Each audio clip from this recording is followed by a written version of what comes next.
salaam di ñaan rek ku dugg mu partagé am yéen def ci direct bu gàtt rek par rapport ak ñett mbir yoo xam ni des day bàyyiloo nit yi xel ku dugg rek mën na partagé incha allahu taala daañu tàmbali suñu kàddu ci sant borom bi subhanahu wa taala julli ci yonent bi alayhi salaatu wassalaam ñaan yàlla def jàmm Sénégal yàlla na fa yàlla def tawféex donc di ñaan aussi ñooñu nga xam ne yàlla moom na leen foofu ci Touba yàlla xaar leen aljanna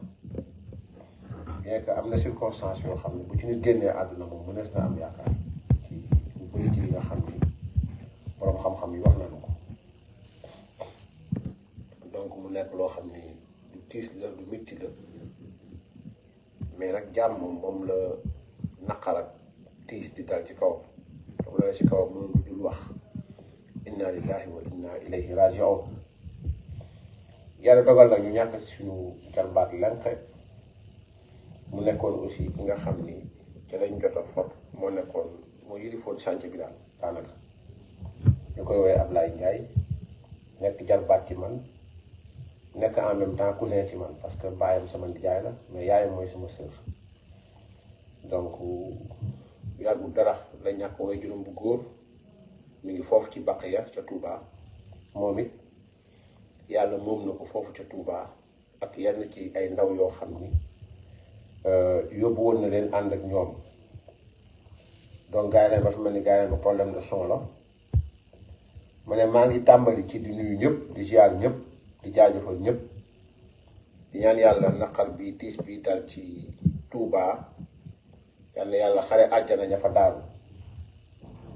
yàlla dogal nag ñu am ci koo xam ni suñu jarbaat la daanaka sax mënees na wax ni moo jiite woon chantier bi jarbaat la ci man mais en même temps aussi cousin la ci man parce que way juróom bu góor sama ndijaay la ci wàllu yaayam aussi yaay mooy sama mag donc nekk suñu taawu famille bi yëpp ci wàllu néegu ndey donc mu nekk xale bu góor boo xam ne aussi liñ ko xamal mooy xale bu góor bu am jom yàggul dara la ñàkk am tamit way juróom bu góor boobu mu ngi foofu ci Baqiya mais sant bu wér nag ginnaaw bi nga xam ni daan na foofu ci Touba nekk dëkk boo xam ne aussi jàpp naa ni moom ala kulli xaal ak nu mënoon demee ak na ko yàlla nammee woon ca moom bu faatu woon it fa la jëm donc bu yàlla dogalee ni ay bisam tamit fa la wàññeekoo it mënuñ lu dul sant borom bi rek donc ci dogal boobu jaale it ñëpp ñi nga xam ni donc ay famille lañu yoo xam ne ñàkk nañu seeni doom foofu ci Touba yal na yàlla xare leen aljanna ña ca blessé aussi yal na yàlla may leen wér leen dañu delluwaat seen njaboot mitti na tiis na lool waaye àdduna moo mel noonu donc ñu koy jaale toute la famille di ko jaale ay xaritam di ko jaale aussi ñëpp ñi nga xam ni ay taalibe Sëñ Abdou Karim lañu borom makaarimul axlaaq donc n'empêche circonstances yi dafa laaj pour nit yi génn quand même waxtaan parce que ci dernière information yu ñu am nee nañu Mansour Faye placé nañ ko sous mandat de dépôt loolu nag peut-être mu bett Sénégalais yu bëri mais man mii di wax ak ñeneen ñi bettu leen parce que commande la boo xam ni purement commande Ousmane Sonko la et mi ngi noonu Ousmane Sonko ñëpp xam nañ ni donc voilà lu jëm ci Farba Ngom Mansour Faye ak ñeneen ñëpp mais li ma mën a wax ba wax ko mooy par rapport ak liy génn ci information ñu gis ko ay journalistes bind ko ñu ne Marème Faye Sall moo joxe chèque pour caution ça c'est faux et c'est archi faux Marème Faye Sall joxewul benn chèque joxewul benn caution la ca am mooy Mansour ci boppam sax bëggul woon cautionner wax na ko bind ko avant parce que nee na il n'a rien à se reprocher et il n'a pas peur de la prison il n'a pas peur d'affronter li nga xamante ni moom mooy bëgg-bëgg Ousmane Sonko mu yóbbu ko mandat de dépôt ragalu ko tiitu ko jaaxlewu ko pour la bonne et simple raison que Mansour jàpp na ne moom deful dara et Sénégal maa leen ko wax fii bind leen ko téye ko ba keroog ñuy àtte Mansour Faye bu leen neexee nañ ko téye 10 ans bu leen neexee mais li ma waat ci yàlla mooy ba keroog Mansour di jàkkaarloog tribunal bu koy àtte jamais de la vie ce régime n'arrivera à prouver jamais mu firnde ci kanamu Sénégalais ne Mansour Faye def na surfacturation mënul nekk kooku Sénégalais yëpp dëppoo nañ d'accord ne surfacturation bi ñu juñ Mansour Faye moom waxi caaxaan la ak waxi politique mais mënul nekk. beneen bi mooy le pôle judiciaire financier aussi bi nga xam ne moo indi wax ji bon la cour des comptes bi mooy bi nga xam moo indi wax ji mësta cité turu Mansour Faye ci surfacturation tey jël nañ DAGE bi nga xam ni moo doon liggéey ak Mansour Faye DAGE ba cautionné nañu bàyyi ko mu ñibbi mais Mansour moom dañ ko yóbbu mandat de dépôt Mansour n'était pas ordonnateur de dépense Mansour du moom mooy ordonnateur de dépense décret moo fal Mansour Faye décret moo fal DAGE Aliou Sow mais pour Aliou Sow bi nga xam ni moom moo nekkoon DAGE bi moom mën nañ ko may mu dem ñibbi këram mais pour Mansour Faye bi nga xam ni c'est le ministre frère de Marème Faye Sall nekk gendre de Macky Sall moom kaso la jëm ci ay wax yoo xam ni tous les experts yi nga xamante ni dañuy yëngatu ci wàllu audit nee nañu le seul responsable le seul problème benn problème la mooy le problème de Massamba Dieng moo indi coow li nga xamante ni tey jii yëpp ñu ngi fiy topp ñëpp moom moo leen indi coow muy Sophie Gladima muy Mansour Faye ak keneen ak keneen donc ce rapport de la cour des comptes bi nga xamante ni tey jii nii si lañ sukkandiku pour jël ay ministre yi nga xamante ni jege nañ Macky Sall jël leen tëj leen ci kaso bi waxi caaxaat la ak waxi nangam sangam donc ñun bettuñu woon ni haute cour de justice boo xam ni ay député Pastef ñoo ci ëpp ñëw indi seen i accusation yoo xamante ni sa ñoom la bàyyeekoo ñëw jël la entendre la placer la sous mandat de dépôt loolu moom jaaxaluñu parce que on savait que tôt ou tard Mansour Faye dina dem mandat de dépôt bu ma ñëwee ci problème caution bi naa leen ni Marème Faye Sall n'a pas émis de chèque pour cautionner quoi que ce soit Macky Sall moo ne woon ginnaaw ba Mansour moom mi ngi foofu noonu ñi laaj caution avocat yi insisté ci ne dañ joxe caution pour ne pas leur donner raison Macky Sall jël jël tool boo xam ne moo ko moom sébi la tool bi nekk 2004 la Macky Sall am tool bi ma nga woon ca déclaration de patrimoine am 2004 tool boobu nag nekk sébi moom la jël valeur tool bi dépassé loolu la ñuy toppee Mansour Faye mu jël ko teg ko ci table ji c'est Macky Sall qui a mis sur la table un champ boo xam ne mi ngi nekk sébi dont la valeur dépasse li nga xamante moom mooy li ñu bëgg toppee Mansour Faye mu teg ko ci table et ce champ mi ngi nekk il l'a acquis en 2004 et ce champ figure bien entendu dans la déclaration de patrimoine de Macky Sall mais malgré tout cela bi nit ñi di def ak dem di wax yépp xam nañ ne Mansour ne rentrera pas chez lui on le sait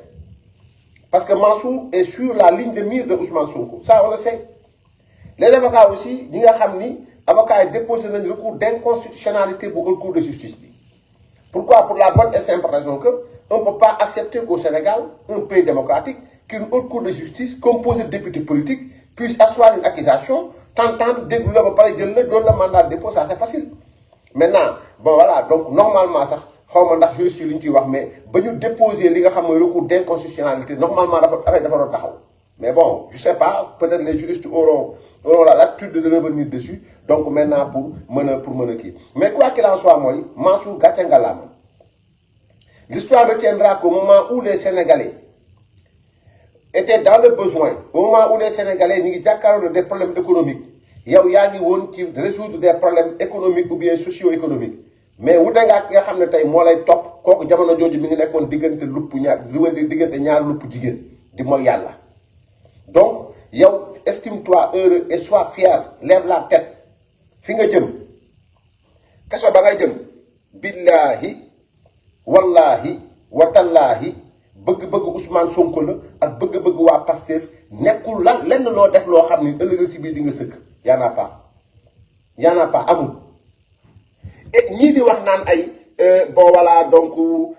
fi ngeen nekk nii yàggul dara ay nit ñoo fa nekkoon nit ñi ñu yóbbu woon kaso mooy wëyu yi nekkoon ci réew mi di taal réew mi ak wëyu bu góor bi doon dem di njaaloo ji c'est différent et très différent même tey jii wëyu yooyu nag ñooy taxaw pour def li nga xamante ni mooy ña taxawaloon réew mi ëllëg ay wëyu njaalookat ak ay wëyu musibakat ñoo ñëw taxaw ne tey daañ jàkkaarloo ñi nga xam démb ñoo doon defar réew mi et donc voilà mi ngi noonu c'est-à-dire que nu mu tudd sax l'histoire retiendra que Mansour amoo looy sëgg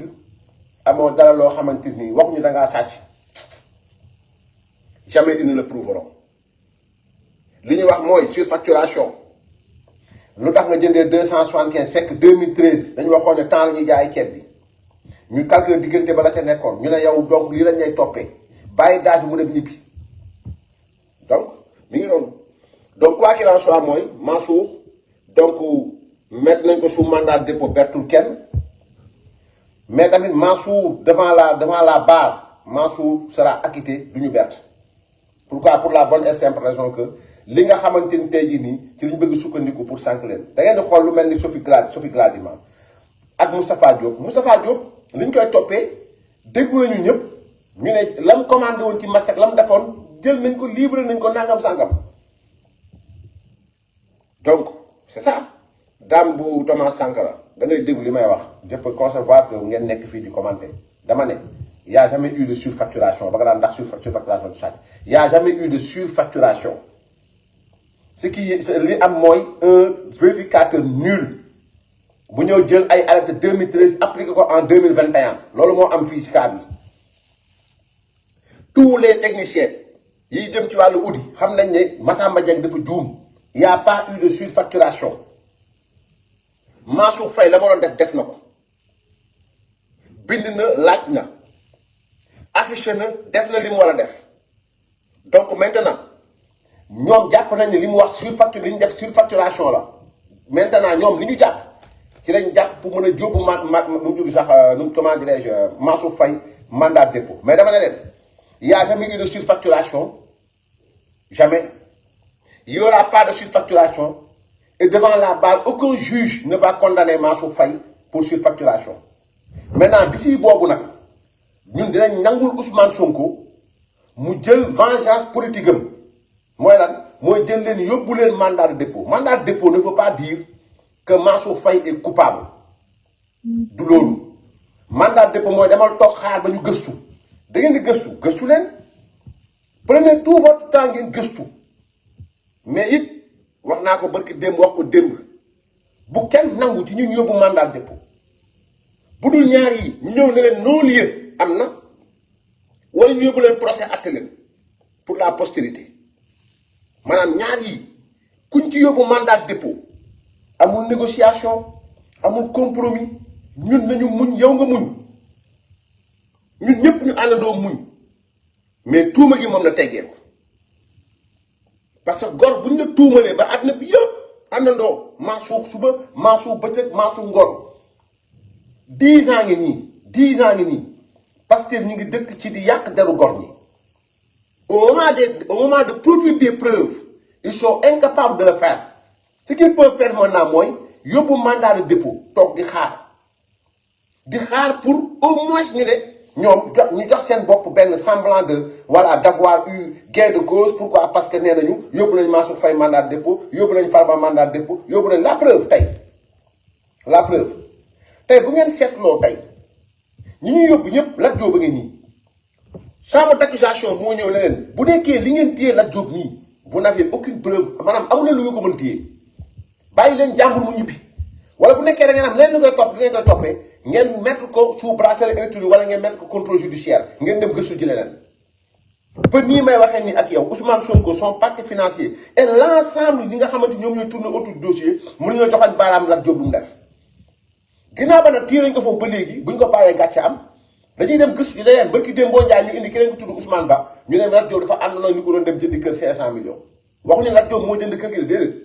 waxuñu Lat Diop moo kër gi déedéet dañ ne dafa ànd ak nit ko doon dem jënd ji ko ànd ak nit ko dem jënd ji donc dans ce cas dañu war a atte dañu war a déglu xanaa kon dañu war a topp Bassirou Diomaye Faye ak Cheikh Diba ànd ñoom ñaar jaayante kër 30 millions xanaa kon dañu war a topp Ousmane Sonko mi jaay këram 100 millions dañu ko war a topp kon donc du ñu am preuve ils n'ont pas de preuve Samuel Sarr kazalika tout le monde xam nañ Samuel Sarr li ñu ko fa téye c'est des raisons politiques ak stratégiques de Ousmane Sonko afin de mettre la main sur li nga xamante moom mooy li Samuel Sarr def. Farba Ngom pare ba jamono jii may waxee nii ak yow waa pouvoir bi mënuñu la wax ci biir impôt domaine kan la Farba lëkkalool ba mu génn xaalis jox ko xanaa ku téye nit pendant des mois war nga trouver son coupable war nga trouver son complice du moins bu nekkee Farba Ngom dafa def détournement de deniers publics ou bien complicité de détournement de deniers publics ça va yéen ça il faut être intelligent. On prend des gens, on les enferme. Ils n'ont pas de preuves. On les enferme pourquoi? Parce que c'est une députée ñoo fi nekk ñoom ñoo fi nekk on les enferme en attendant. C'est différent d'enfermer Ousmane Sonko. C'est différent. C'est très différent. Ousmane Sonko da ngay taxaw nga ne lu tax ñu yóbbu ko kaso ay waxam ngay teg. Appel à l'insurrection kenn du ko weddi. Corruption de la jeunesse kenn du ko weddi dafa dem man yu ne fa tout ça ne fa dafa dem il a été là-bas wéet ak ndaw si. fait yëpp faisceau yi nga xam ne ñooy tax ñu topp nit dafa dajaloo woon si Ousmane Sonko donc ñoom ñëpp maintenant ñii jël leen yóbbu di leen téye jamais ils ne vous donneront benn once de preuve ci liñ leen jàppee yóbbu leen jamais donc vouloir teg ñaar yi nii naan ay non li Macky Sall doon def démb bërki démb moom la ñu nekk dinañ ko def non c'est faux et c'est archi faux Macky Sall deful kenn dara yéen doon jéem a def ñu jël leen yóbbu leen kaso bi maintenant à vous maintenant de prouver que ni. Et donc voilà mi noonu mais l'essentiel mooy bu ngeen seetloo et c'est là où doit se positionner nu mu tudd sax comment dirais-je la communication mooy nañ leen wan preuve yi di ngeen génn ci mbedd yi Mansour Faye moo jël voilà c'est l'occasion maintenant ginnaaw ba mandat de dépôt nañ Mansour Faye c'est l'occasion pour ce régime de montrer aux yeux du monde que nangam sangam bërki Dembo Ndiaye jëluñu fa Waly Ballago bërki Dembo Ndiaye rek jëluñu fa Waly Ballago def ko à la une ku ne di wax ci kaw plateau yi ku ne wax na Waly lii parti Waly lële Waly lee Amadou Sall lee fu ñu mujj dégg ngeen ñu wax ci donc maintenant Lat Diop jiñ nañ ko fi lu nekk bañ koy doon tëj kaso jiñ nañ ko fi lu nekk à la fin ba jamono jii may waxee ni ak yéen ils ne peuvent rien faire rien du tout amul donc maintenant Farba Ngom ba nii may waxee ni ak yéen duñ leen génneel impôt domaine benn nit boo xamante ne nañu nu mu tudd sax comment dirais nee nañu kii mooy complice Farba Ngom ak Tahirou Sarr y en a pas donc maintenant ce qui est en train de se passer c'est un règlement de compte politique jéem nañu def nu mu tudd sax jéem nañu def ay accusations wala trouver haute trahison à l'endroit de Macky Sall ils peuvent pas jéem nañu tenter pour Marième Faye Sall ñu teel leen jiitu anticiper ci affaire bi ñu reculer bien que ñu ngi ci ba léegi lan lañ mën maintenant fu mu toll nii mooy jël Mansour Faye jël Farba mu jege loolu Macky Sall jël Mansour Faye mu jege loolu Macky Sall ñu jël leen tëj leen c'est une vengeance politique cette cour de la justice c'est une vengeance politique c'est ça donc loolu mooy li nga xam ni bëggoon naa ko wax à l'endroit jëm ci li nga xam ni moom la ñu téye Mansour Faye Mansour yéen ñi dem ci grand place yi Mansour yéen ñi dem ci débat yi bu waa Pastef bu ngeen fa fekk laaj leen lan la Mansour Faye def bu ñu nee surfacturation la def génn leen documents yi ngeen teg ko sénégalais yi xam li xew lan la sur li ñuy woowee surfacturation mooy yokku njëg kii ne Mansour Faye dafa yokku njëg dafa ne Mansour Faye waroo jëndee kilo ceeb 2020 ñeent fukk wala juróom fukk ak juróom yi Mansour jëndee mu ne ko waroo ko jëndee loolu kilo ceeb li nga war a jëndee kilo ceeb mooy lañ doon jaayee 2013 ba Macky Sall door a falu lañ doon jaayee kilo ceeb moom nga war a jëndee kilo ceeb ci 2021 mu ne ko kon bu ñu seetloo lañ doon jaayee kilo ceeb 2013 bu ñu teqee digganteem ak lañ doon jaayee kilo ceeb 2021 loolu noonu muy bu nekkee ni 250 francs la bu ñu ko multiplier par nombre de tonnes yi loolu mooy 2 milliards nangam sàng mu ne ko loolu laa lay toppee loolu la ñu yóbboo Mansour Faye maanaam li ma ko wax mooy li ñu yóbboo Mansour Faye li ko topp mooy Massamba Dieng bi nga xam ne moo doon l'enquête jëm ci wàllu Covid 19 te ba mu defee li muy dafa pare Ousmane Sonko fal ko directeur général Massamba Dieng moomu moo ne Mansour Faye yow dañ la war a topp bindu ko sax bindu ne Mansour Faye dañu war a topp parce que rapport bi y en a pas amul fu ñu bindee ne Mansour Faye dañu war a topp mais dañ ne daaj bi Aliou Sow lañ waroon topp ci li nga xam ne mooy 2 milliards 700 et quelques millions 2 milliards 100 et quelques millions yi li ko indi mooy daf ko ne yéen li ngeen jëndee ceeb 2021 juróom fukk la ak juróom te da ngeen waroon jëndee ceeb la ceeb doon jar 2013 kon buñ ñëwee ñaar fukk la ceeb doon jar 2013 yow nga ñëw jëndee fanweer 2013 xam nga diggante la mu doon jar 2013 ak 2021 fukki dërëm la donc fukki dërëm yooyu mu jël ko ful ko ak ñaata tonne ngeen jënd mu ne kon lii ma wax nii mooy surfacturation nee na loolu la ñu yóbboo Mansour Faye mandat dépôt yow jigéen bi yow papa yow yaay yow mi toog sa kër est-ce que jàpp nga ne la ceeb doon jar 2013 moom la jar 2021 loolu mooy wax ji maanaam débat bu ngeen dem loolu mooy wax ji loolu la Ousmane Sonko jëlee haute cour de justice ay député am ñu jël seeni justicier ñu jël yóbbu Mansour Faye mandat de dépôt ca jamono jooju ki yoon wax ne nañ ko topp muy Aliou Sow man Aliou Sow la yoon wax nañ ko topp nee nañ ko yow du ñu yóbbu mandat de dépôt mais dañuy yóbbu téye bànn bi bàyyi ko ba demal sa kër nga dem toog yi ñeneen ñi séq affaire bi yëpp yoon ne leen dem leen ngeen toog seen kër mais Mansour mi nga xam ni turam new ci rapport yow dama lay yóbbu prison pour lan parce que Mansour rakku Macky Sall la Mansour rakku Marème Faye Sall la goro Macky Sall la Mansour ministre la woon Ousmane Sonko bañ ko et c'est ça le problème donc commande politique la loo xamante ni mi ngi noonu et on défie le procureur du parquet financier comme ni mu génne woon na génn mu leeral mu ne défi yoon na génn mu leeral c'est-à-dire nañu génn ñu leeral dossier Mansour Faye dossier Farba Ngom maanaam pas toog di wax lu la neex parce que ñi fi toogoon ñëpp di wax ci dossier Farba Ngom ak nangam dañ doon wax lu leen neex ils disent pas la vérité donc mbir maa ngi noonu ci kaawu Mansour Faye en tout cas su ma tënkee ci kaawu Mansour Faye mooy li ñu ko yóbboo mandat de dépôt mooy li ma leen expliqué au moment où yóbbu nañ ko mandat de dépôt ñañu waxoon ne dañ leen war a topp bàyyi dañ leen ñibbi seen kër yi ci rapport Cour des comptes Mansour Faye turam new ci maanaam ñi seen tur nekk ci Cour des comptes bi ñooñu justice bi c'est Ousmane Sonko nee leen dem leen ñibbi seen kër yéen politique gu leen politique soxlawuma leen mais Mansour Faye mi nga xam ne turam new ci rapport bi ci defi quiconque na génn turu Mansour Faye ci rapport bi nga xam turam new ci rapport bi moom ginnaaw ba day politique yow dama rëbës dem toog ngir lan ngir may samay militant lu ñu jubilé li ñu def nangam sangam ngir aussi naqaral Macky Sall loolu mooy mbir mi y a pas autre chose amul leneen donc procureur yeeg waa opposition donc mi ngi noonu ñi ngi noonu donc Mansour Faye voilà mi ngi noonu donc mbir mi noonu la demee donc nous lui souhaitons bon courage aussi à sa famille et à la première dame aussi et c'est ainsi et c'est comme ça mais lu ci mën a demee rek mooy muy Mansour muy Farba Ngom muy Tahirou Sarr muy Samuel Sarr muy Lat Diop yóbbu nañ leen instruction fexe leen ba bu ñuy génn nañu am non-lieu wala nañu yóbbu ci procès bu leer ñu ngi seen loxo téye leen autant que durera votre jubilé téye autant que durera votre nangam sangam l'essentiel mooy jamais au plus grand jamais ils ne réussiront à prouver benn quelconque culpabilité jëm ci Mansour Faye wala Farba Ngom wala nangam sangam loolu maa ngi ko wax fii maintenant nag nu mu tudd sax kanta yóbbu mandat de dépôt moom fii ku ne yóbbu nañ ko mandat de dépôt bëgg dem boo njaay yéen ñi taxaw ci waa Pastef di wax ci kaaw le jeune Fallou Fall yàlla génn ko fi mu nekk yéen ñëpp nee dañ ko jiiñ dañ ko tooñ booy bi ñaata at la def kaso bi dañ ko jiiñ dañ ko tooñ donc jiiñ nit tooñ ko yóbbu ko doon mandat de dépôt moom garaaw mandat de dépôt ça veut pas dire que yaa def donc ñun moom yàlla may nañu ne dinañ muñ de mais bis dina ñëw it yéen di ngeen toog ñu leen di ngeen dégg muñ leen loolu maa ngi ko wax fii donc loolu mooy li nga xam ni bëggoon naa ko njëkkee deuxièmement bi ñu bëri dañ ma wax ci manière bi ma communiqué jëm ci kaawu Dame Mbodj bi ak li nga xam ni moom la ndaw si wax barki démb ci directu Fatoumata Danso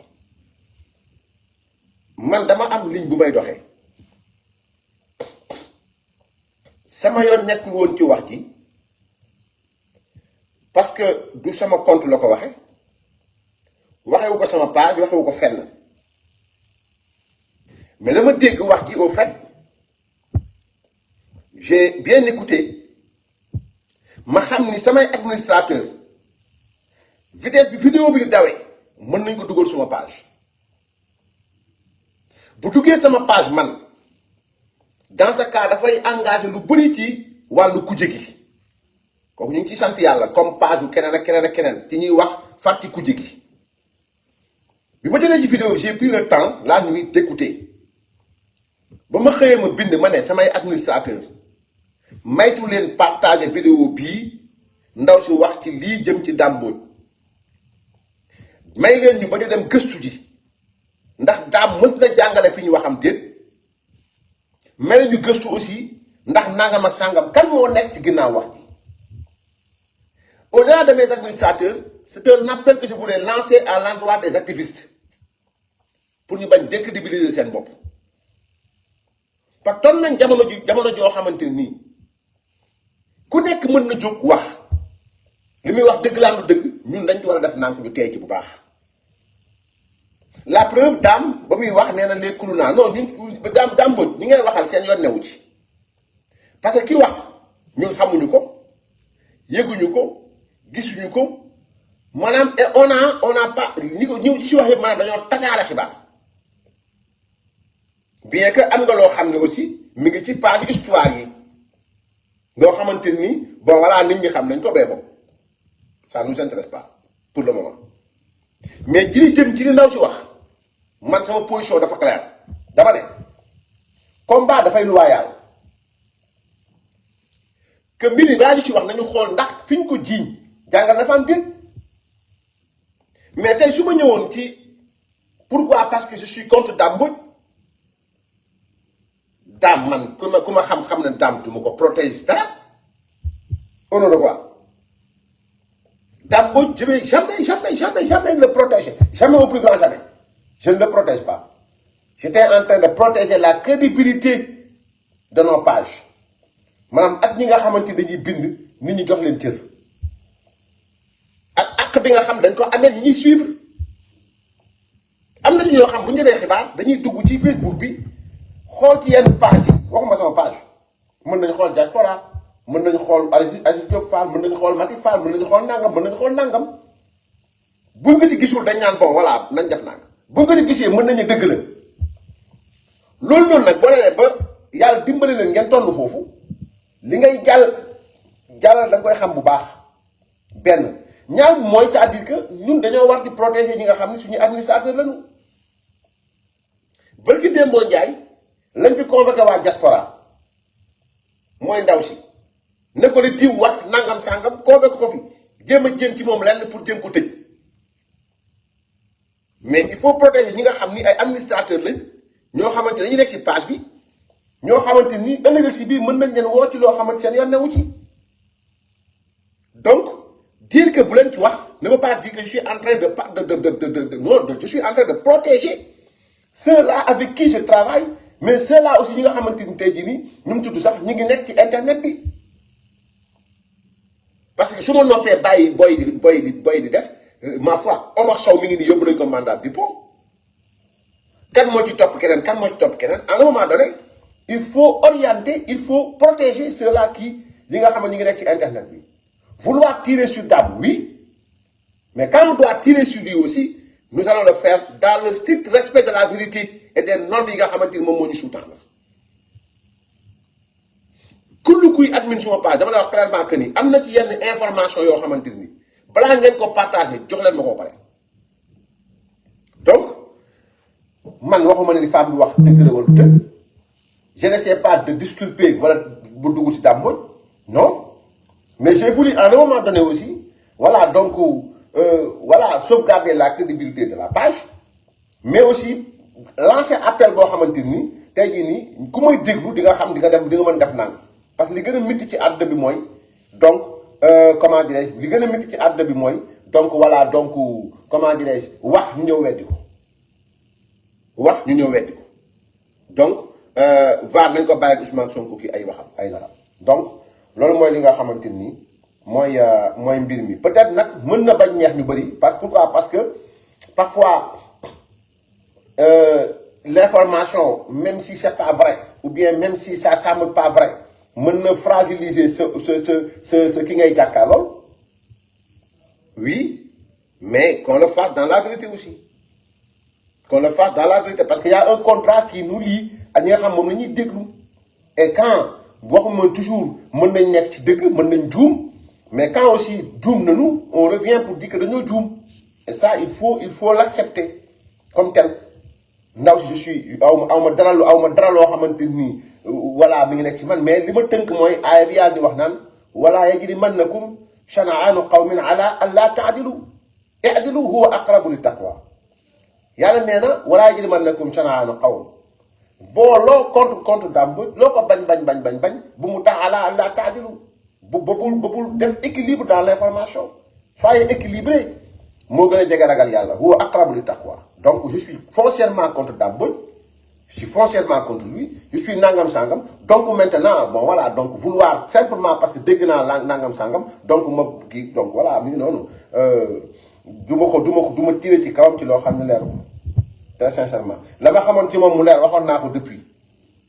yàgg na ca ngumba ngéewul ak ca lycée Limamou Laye moom loolu moom wax naa ko mu leer du ko weddi jamais. Maintenant quant à yi nii bon voilà donc il va falloir que la dame qui parle mu jël responsabilité comme l'a fait Adji Sarr mu wane kanamam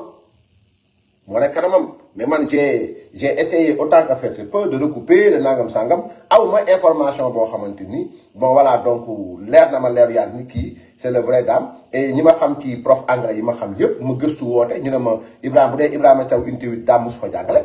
Dame Oussouye la jàngale jógee foofu ñëw directement lycée Seydina Limamou Laye et de là il a été déchargé pour des raisons syndicales donc man su ma ñëwee di wax leneen donc moom loolu mooy je suis en train de descendre ci li nga xamante ni moom mooy ce qui nous lie mooy li nga xamante ni moom mooy la vérité et rien que la vérité je ne vais pas tirer sur quelqu'un koo xamante ni bon voilà mu ngi noonu et c'est ça le problème donc loolu mooy ñaareel bi ñetteel bi mooy concernant le dialogue politique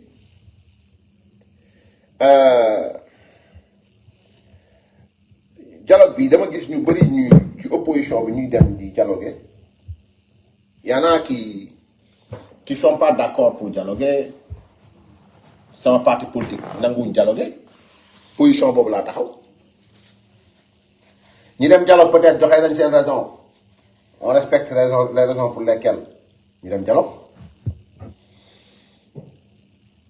l'essentiel mooy on va suivre ce qui va se passer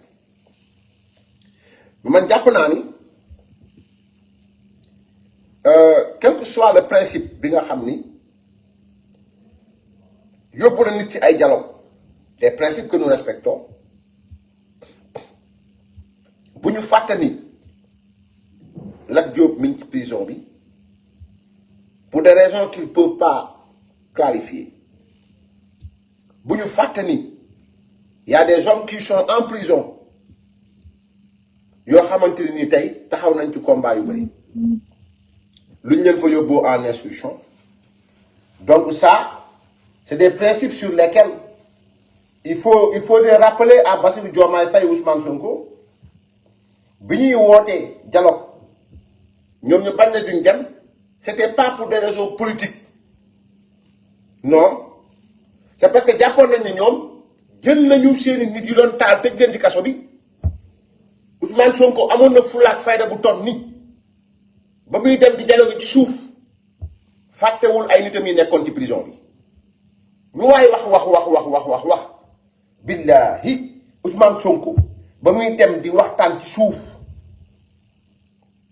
te nanga ko it fàttewul ay nitam yu nekkoon ci kaso bi man dama jàpp ni muy kullu ku mën a doon kuy dem ci dialogue bi waroo fàtte ni Assane Diouf mi ngi ci prison bi instruction lañ ko yóbbu waroo fàtte ni Abdou Nguer mi ngi ci prison bi instruction lañ ko yóbbu waroo fàtte ni Lat Diop mi ngi ci prison bi instruction lañ ko yóbbu c'est-à-dire que il faudra que nit ñi jóg taxaw wax Ousmane Sonko ne ko dialogue oui c'est possible pour ceux qui décident d'aller au dialogue mais qu'ils n'oublient pas qu'il y a des gens qui l'ont soutenu, qui les ont soutenus, même en prison, soutenir nañ leen ne leen bu leen fàtte ni diw laa àndal wax ak baa ngi prison mi ba diw laa àndal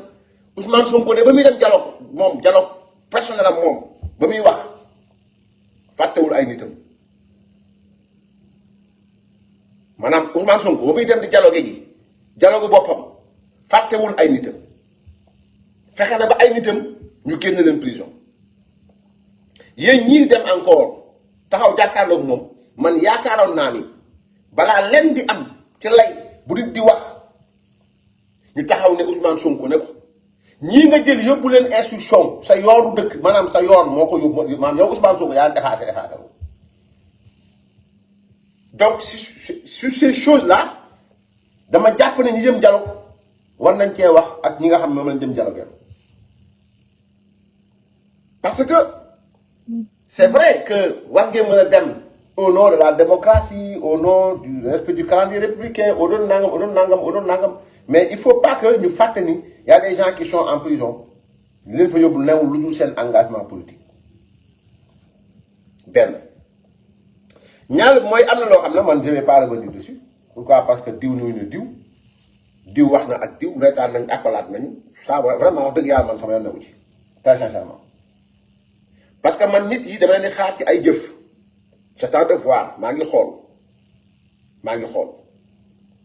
mais comme activistes yi dañu respecter position Alliance pour la République ci demul dialogue nañu respecter position yi nga xam ne bëgg nañoo dem dialoguer nous sommes en démocratie mais dama jàpp ne muy waa nouvelle responsabilité muy waa ARC muy waa Khalifa Sall muy waa ku mën a doon ku dem ci nu mu tudd sax ku dem ci dialogue bi boo jëlee kaddu li nga war a njëkk wax ak def ko mooy souligner li nga xamante ni moom mooy l'injustice bi am Sénégal jël Abdou Nguer yóbbu instruction jël Azoura Fall bàyyi mu dem ñibbi au nom de dafa dof jël Assane Diouf yóbbu instruction jël nangam sangam yóbbu ku jël parole le nom de Abdou Nguer doit résonner ci ay noppi Bassirou Diomaye Diakhar Faye le nom de Assane Diouf doit résonner ci ay nopp Bassirou Diomaye Diakhar Faye résonner ci ay nopp keneen ki Ousmane Sonko le nom de Farba Ngom le nom de Tahirou Sarr le nom de Samuel Sarr ku jël parole laa wax ku jël parole say nopp war na résonner parce que ñoom pendant 10 ans seeni wax day résonner ci nopp ñi leen diilifoon démb ak bërki démb donc yéen ñiy dem dialogue yi jàpp leen ni vous avez la lourde responsabilité tey jàpp ngeen ni vous avez la lourde responsabilité tey bu ngeen demee bu dugg ci biir dialogukaay ba na nopp maanaam na nopp nu mu tudd sax na nopp Bassirou Diomaye Faye yooyu noppi Ousmane Sonko yooyu na ci turu Abdou Nguer raisonné parce que nag Abdou tonnoon na jamono joo xam ni wax dëgg yàlla kenn ku ne ci yéen bëggoon na mu défendre ko kenn ku ne ci yéen bëggoon na mu défendre ko te daan na défendre la mu mën nag ci opposition bi kon tey yéen a yor responsabilité bu ngeen demee ba jàkkaarloog Bassirou Diomaye Faye jàkkaarloog Ousmane Sonko ngeen rappeler leen lañ doon rappeler njiitu démb yi benn ñaareel bi mooy nouvelle responsabilité la ma dégg Sori Kaba wax li tax sax ma gën a nangu ne ñoom li raison yi ñu joxe mën na leen yóbbu ñam jalo raison yooyu leer la wax na ko mooy bokk na ci ñu ne la nu mu tudd sax beneen wax bi mooy waxu campagne la Ousmane Sonko ne waxu campagne la waa Pastef ne waxu campagne la woon mooy danaan jël mën a ko tegal mu teg ko bàyyi leen Macky Sall parce que Amadou Ba léegi moom la ñuy waxal moom moo gën a nekk nangam sangam yooyu du ma ko waxal mais bu Amadou Ba fàtte waa nouvelle responsabilité fàtte ni y a même pas 6 mois Ousmane Sonko les avait traités de falsificateurs de nangam sangam balaa ngeen di wax dara ñoom ils ont l'obligation ñu clarifier loolu man sama gis-gis ak yéen ngeen clarifier loolu parce que nit bu mu mën a doon ci àdduna ku la jiñ sàcc mooy déshonoré na la ku la jiñ jëlkat déshonoré na la Ousmane Sonko vous a vous tous déshonoré. À vous de reprendre votre honneur en main. Et reprendre l'honneur en main, ce n'est pas répondre à un dialogue politique. Pourquoi? Parce que je suis républicain, je suis nangam. Non, c'est une obligation morale. Parce que, gis nga des fois wax dëgg dafa baax muy Amadou Ba muy keneen ku bokkoon ci régime politique Pastef bëtu sàcc lañ leen di xoolee bëtu criminel lañ leen di xoolee à vous maintenant de laver votre honneur billahi sinon vouloir topp Ousmane Sonko ci yenn waxam yi rek saa yi leen soxlaa woo leen bu paree négocier ak yéen ba pare jël leen tegaat leen continuer la mu doon wax. En tout cas man personnellement je suis démocrate je respecte la position de la nouvelle responsabilité très sincèrement dem dialogue yi Je respecte la position d'Anta Babacar Ngom dem dialogue ji. Je respecte la position de tous ceux-là qui sont partis au dialogue. Je respecte la position de mon parti politique. Dialogue wu ma fekkee woo fi ñuy dialogue très sincèrement. Mais je suis démocrate quand même. L'opposition boo ci nekkee da ngay respecter les jeux de la démocratie quand même. Voilà parce que loolu mooy àdduna. Mais l'essentiel lu ci mën a nekk rek mooy donc bu ngeen demee dialogue ji bu leen fàtte ni y a vos souteneurs qui sont à Rebeuss. bu leen fàtte Ousmane Sonko n'a jamais oublié barki Dembo Ndiaye ba ñu téye nitam en tant que premier ministre en fonction il n'a pas hésité à aller à Rebeuss. Au moment où ñun ñoo ngi xool les normes de la République am na loo xamante ni peut-être Amadou Ba du ko def peut-être voilà nu mu tudd sax ñeneen duñ ko def pourquoi parce que habit bi ñu porté woon la même bu dee sama militant mi ngi fa mais lui il l'a fait peut-être du ngeen benn oui mais li mu ko jaral bañ jàpp militant woon li mu ko jaral ba mu doon jàpp nitam mu wàcce ay fonction premier ministre am dem dugg biir Rebeuss jaxase justice bi ba juge ñemewuñ tëj Adji Fall wax dëgg yàlla war na leen jaral seen nit yi nekk prison bu ngeen demee mu jaral leen ngeen wax ak ñoom ñu bàyyi leen ñu dem ñibbi seen kër yi avant tout dialogue loolu mooy dëgg ñu wax ko mooy dëgg ñu ñàkk ko wax mooy dëgg li ma wax nag ñibbi seen kër yi avant tout dialogue mooy ku ci def nga ku ci chambre d'accusation ne li maanaam li ngay toppee nii gisuñu loo ci wala man def gi bàyyi nga ñibbi sa kër. Et c'est ça le problème donc man jàpp naa ni donc ci politique lañ nekk il faut privilégier li nga xamante ni moom mooy les acquis donc moom day wax dëgg yàlla loo ko contre man a dépassé naa contre Ousmane Sonko wax dëgg yàlla dama ko dépassé contre maanaam foo dépassé rek teg nit ci nu mu tudd sax ci écart ak moom man romb naa ko mais quand même da ngeen ni gis ni. ba ñu téye ay nitam ba muy dem di wax dara dañ bàyyi samay nit la wax bañ jàppee ni dem bu ko jegee saa ma foi dafa jóg dem dëgg tànkam dem fa maanaam lijjantiwul la république intérêt la xool moment boobu partem mi ngi flanché partem mi ngi am problème en allant à Rebeuss Ousmane Sonko dafa réglé ñaari problème la réglé sama nit la du ngeen ko tëj man maay dem bu Bamba Cissé demoon amul chance bu Métal demoon amul chance bu keneen ak keneen demoon amul chance mais su ma jógee dëgg sama tànk dem xool leen fa ma jaar ak ma xam jaar fa ak Mamadou Seck jaar fa ak diw du ngeen ko tëj ba mu génn nii dafa dof le juge n'a même pas cherché à comprendre il ne savait même pas qu'en laissant Adji Fall rentrer chez lui au nord dafa dof il a réglé déjà son problème son procès mais Ousmane Sonko def na ko moom moo yor ndomba tànk bi mais yéen ñi war a dem aussi wax dëgg yàlla seen nit ñi ngi ci prison bi Khalifa Sall taxawu Sénégal bañ ko fa taalee fii Assane Diouf wax na fi lu nekk moo ak parti na ànd mais Assane Diouf wax na fi lu nekk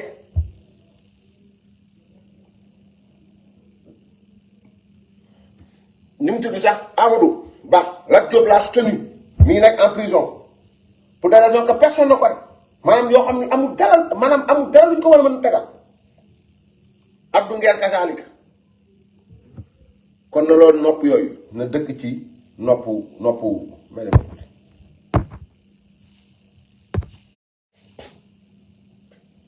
na loolu dëkk ci noppi Bassirou Diomaye Diakhar Faye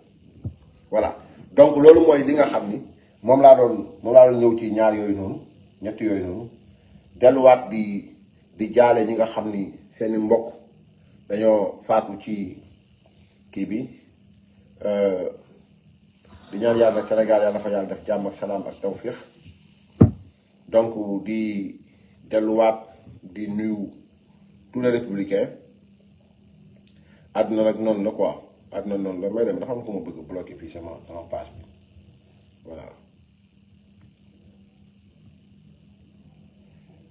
donc àdduna noonu la ñu bàyyi xel bu baax a baax ci li nga xam ni aussi moom la ñuy partagé ak di ko wax di ñaan yàlla aussi Sénégal yàlla fa yàlla def jàmm ak salaam ak tawfiix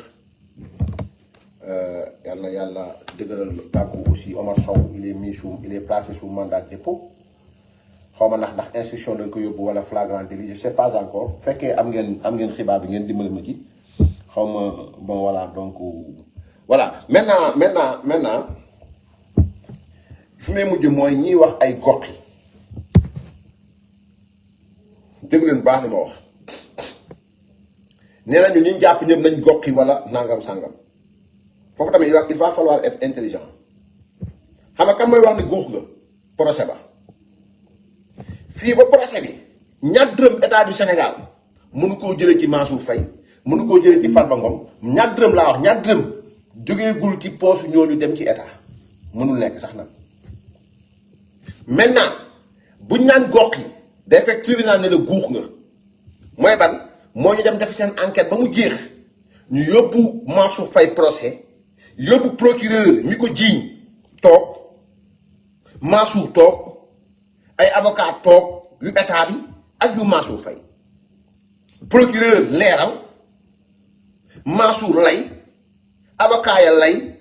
ñu xool ndax guux am na wala goxi am na bu boobaa ngeen xam ni kenn mooy fenkat bi gën a rëy Sénégal mooy ki leen jiite c'est un grand menteur et il ne cesse de mentir boobaa ngeen di am gàcce mais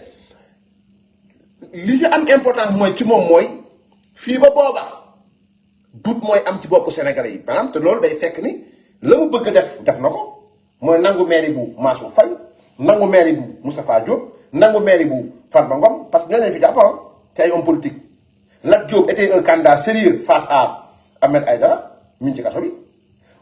Moustapha Diop mi ngi ci kaso bi pour la bonne et simple raison président assemblée nationale demoon na fa di ko wax ni ñëwul ci parti bi Moustapha demul ci parti bi jël nañ ko yóbbu ko sa mairie moom la lendemain waa Pastef taxaw nañ ne nañ yóbbu mairie bi délégation spéciale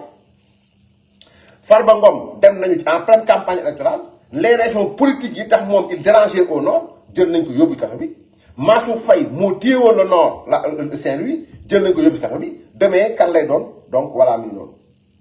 donc maintenant gox yi moom balaa muy am tribunal mooy wax ni guux nga boobaa mu ne Mansour Faye dama lay tëj ndax guux nga li nga lekk da nga koy gox yi ba pare ma teg sa kaw amende mais moment bi Ousmane Sonko moo ne Mansour guux na Mansour bañ na ne moom guuxut mu ne ko dama lay yóbbu fee mandat de dépôt ba keroog may leeral ne guux nga kon yéen da ngeen toll ni jamono yi wut lu ngeen leerale mais dara leerul seen bopp mbir mi noonu moo koy tënk. mais donc yow estime-toi heureux et sois fier lève la tête fi nga jëm kaso ba ngay jëm billahi wallahi watallaahi bëgg-bëgg Ousmane Sonko la ak bëgg-bëgg waa Pastef nekkul lan lenn loo def loo xam ni ëllëg si biir di nga sëgg y'en a pas amul et ñii di wax naan ay bon voilà donc fi ngeen nekk nii yàggul dara ay nit ñoo fa nekkoon nit ñi ñu yóbbu woon kaso mooy wëyu yi nekkoon ci réew mi di taal réew mi ak wëyu bu góor bi doon dem di njaaloo ji c'est différent et très différent même tey jii wëyu yooyu nag ñooy taxaw pour def li nga xamante ni mooy ña taxawaloon réew mi ëllëg ay wëyu njaalookat ak ay wëyu musibakat ñoo ñëw taxaw ne tey daañ jàkkaarloo ñi nga xam démb ñoo doon defar réew mi et donc voilà mi ngi noonu c'est-à-dire que nu mu tudd sax l'histoire retiendra que Mansour amoo looy sëgg